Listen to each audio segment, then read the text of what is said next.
What is up, everyone? I am MoriMora. Welcome to the very first ever episode of How to Dub or H2D. It's like Y2J and Fetch, except it's actually gonna happen.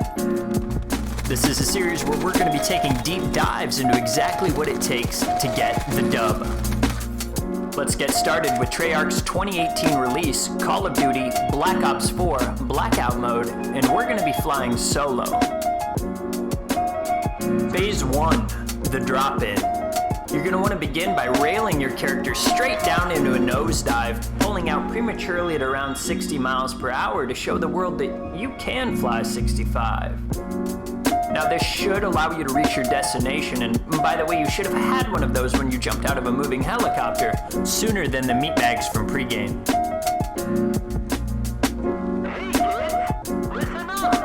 Before you put your boots on the ground, get ready for a quick round of Where in the World is Cordite and some ammo?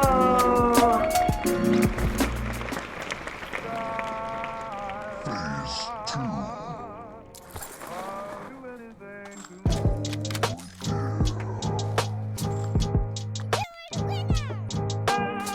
2. He needs to rewatch Phase 1.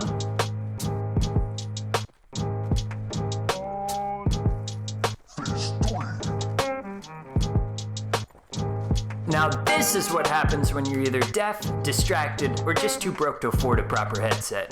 Sorry, champ. Whoa!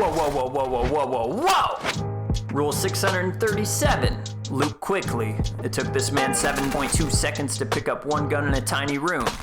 Unacceptable. Zoom or get the boom boom. This brings us to Phase 4, look, loot, and listen. You're going to be doing these throughout the rest of the game, but you need to start prioritizing your loot.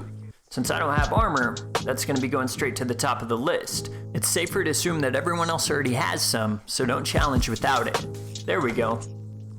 And don't forget. Keep listening. If you're going to throw potatoes, throw all of them. Potato aimbot activated. And I mean all of them. What I actually should have done there was taken a moment to collect myself instead of continuing to squeeze the trigger like some sort of Neanderthal. Once the scene is reasonably clear of threats, feel free to get perked out of your mind while searching for better weapons, equipment, armor, attachments, and throwables. But seriously, get perked out of your mind.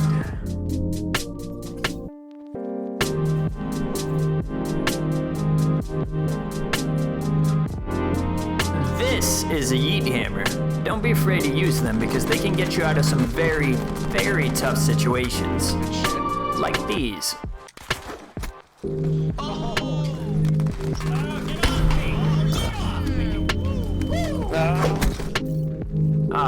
Popping Skulker, aka the poor man's dead silence, which does give you a pretty sick strafe. He missed. Let's see what I can do. Holy sh**! A whole lot of nothing, but don't be the lonely proner. Or this guy. Damn, Daniel! Now, if you absolutely must insist on jumping from heights capable of shattering your tiny shin bones into 1,000 marrow-filled pieces, remember to sprint before you jump, because speed is the key to successfully redeploying a wingsuit. When it comes to armor in this game, bigger is better. Let's do a quick inventory overview. I've got a silenced cordite for up close and personal battles, a decked out paladin for long range battles, a level 3 armor, 2 trauma kits, and really the only weak point with this loadout right now would be my mid-range damage capabilities. Phase 5. Positioning. Some call me evil with a PhD, but I'm here to educate you on a little theory of mine. On the inside rim of the first circle, and each subsequent circle after that, every named location and major structure on the map is about to become what I call a convergence zone. This is where legends are born, and noobs come to die. Got one player right there. I just heard another one pull up behind the structures in a truck. He just got domed. A sniper with a decent shot somewhere in these hills. There he is. He should have seen me as well.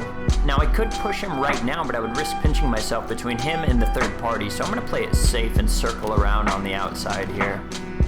With so much happening right now, we really want to pick our battles and play smart. Now that mesh mine disappearing tells me our sniper friend is no longer with us. This could have been the person who put him down, but I did hear an extra set of shots.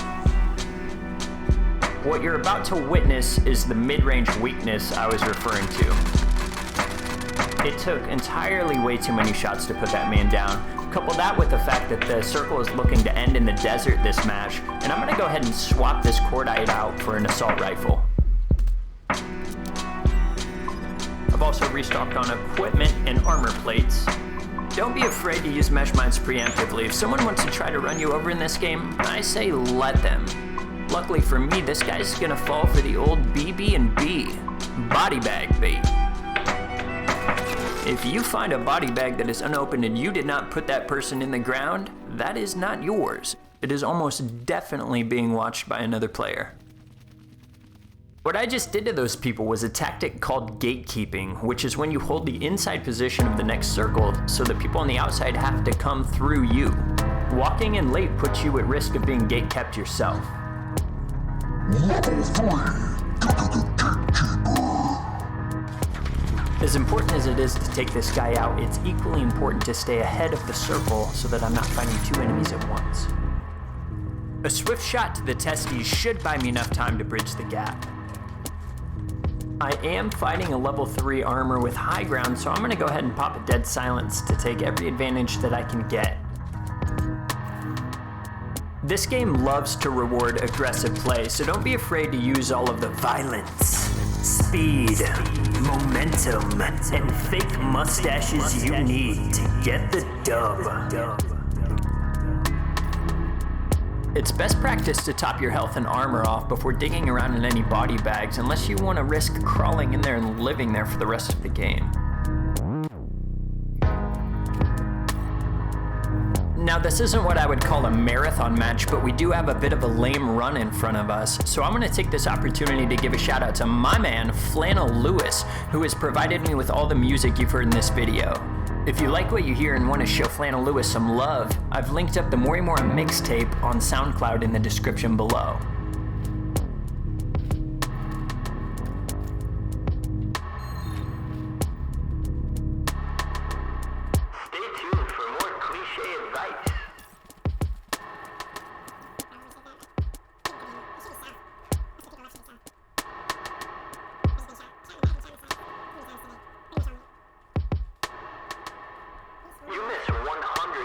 Of the shots that you don't take. So lead them and bleed them. Jump them and dump them. Get out there and ruin someone's day. Ruin two people's day. What do you care? You're an animal. You're a monster. What are they gonna do? Run you over? I doubt it. But if you don't take the shot, they're not gonna drop. And look, of course you're not gonna hit every shot, but if you want to get better at headshots, you need to put the extra time, energy, and focus into going for them. If you're simply content with body shots, you'll never get better.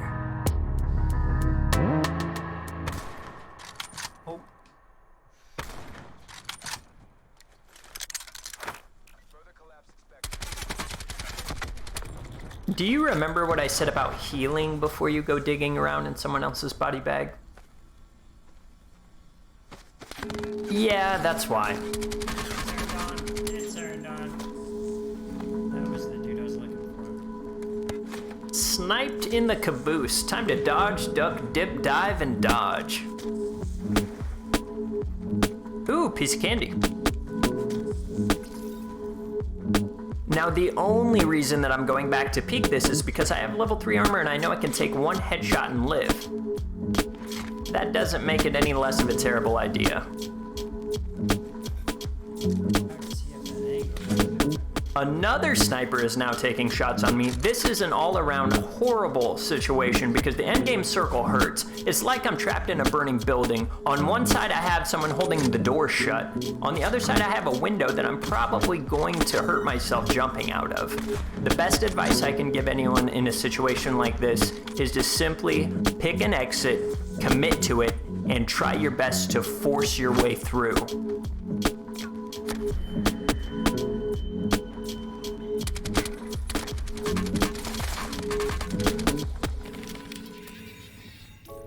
Those last couple kills have secured a top 10 placement and bring us to phase 6, finishing. You really only have a couple viable tactical options in the final circles. You can either take a central position and play it out from there, or you can use my preferred method of edge control. This consists of alternating rotations between counterclockwise and clockwise motions along the edge of the circle. I almost always use this method because 1, you're less likely to be shot in the back, and 2, you're less likely to be pinched between 2 or more opposing players. The ability to be patient is absolutely crucial when it comes to exercising careful edge control. And while I say be patient, I do not mean stand still. If you're standing still, you're a sitting duck.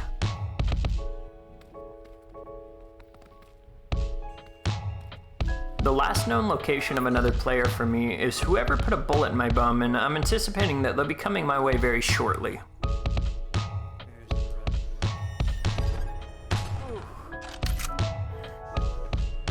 If only I was a better shot, they would be dead twice, but I can still cut them off from ever making it to the white circle.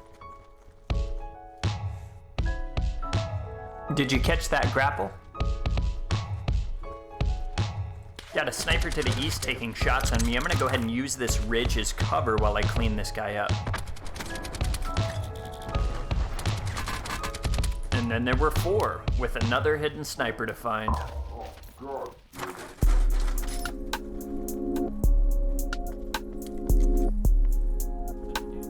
Oof, apparently he did not forget where I was. Oh, there's the little guy. Okay, so he can shoot. Time to use what we learned in phase 5 about positioning to our advantage. This ridge right here is a fantastic piece of cover given the final circle's location. Ooh. Don't stand still, I thought we covered that. And with that kill, it brings us to a 1v1 mano-a-mano situation for the dub. I'm going to be performing one final sweep on my backside, staying diligent to proper edge control, before turning my attention toward the sensor dart that I heard in the southwest. There's some smoke. Now, good players often use smoke grenades as classic misdirection. They don't actually move through it, they make you look at it and they move around it, as you can see our friend trying to do here. I've taken the high ground and I'm ready to Obi-Wan this unsuspecting mofo. Sweet, sweet Treyarch flavored chicken dinner. Hey everybody, so I don't know how you got here, but thank you so much for checking out the first episode of How to Dub. I had a lot of fun making it, and I sincerely want this series to be able to help people like you get better at the video games that you love. If you have any questions, comments, feedback, or just want to chat with me in real time, catch me over at twitch.tv/MoriMora. I would love to have you.